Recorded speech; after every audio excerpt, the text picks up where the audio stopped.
Hi, I'm Angela Ponovas, and I am the Chief of the Office of Child Abuse Prevention. And I'm Hillary Conrad, the manager of the Prevention Network Development Unit, which is within the Office of Child Abuse Prevention.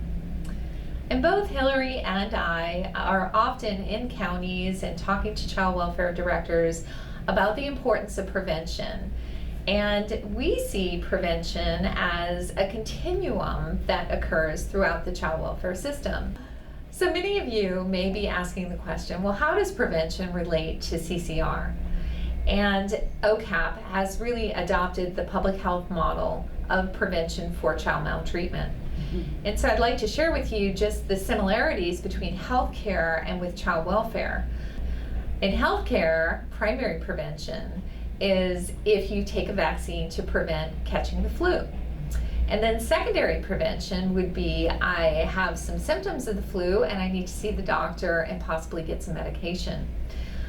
But tertiary prevention is where your flu has really escalated to the point that maybe you even need to be hospitalized at this point.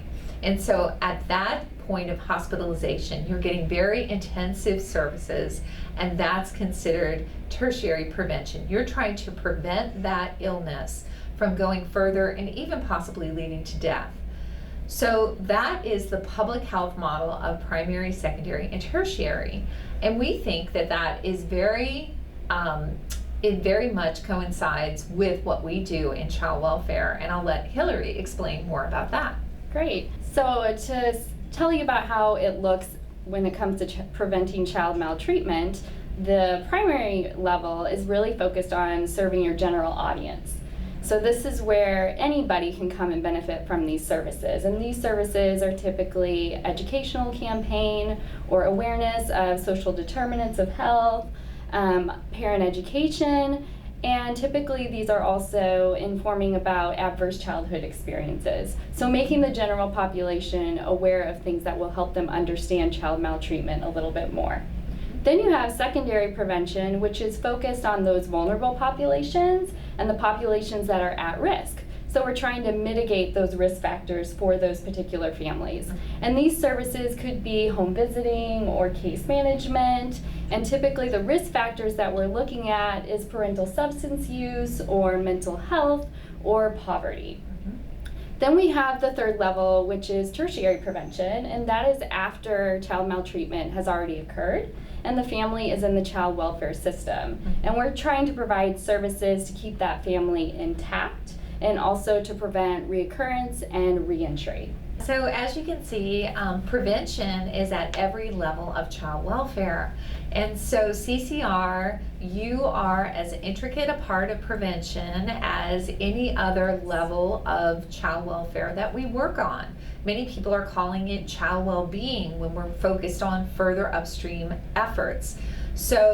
But CCR folks, you guys are working with that deep end. Things have escalated and we really want to prevent that child maltreatment from occurring again, and we want to keep that family together and intact whenever possible, and hopefully we can exit that family's life and that family can go on and be healthy and whole in the future.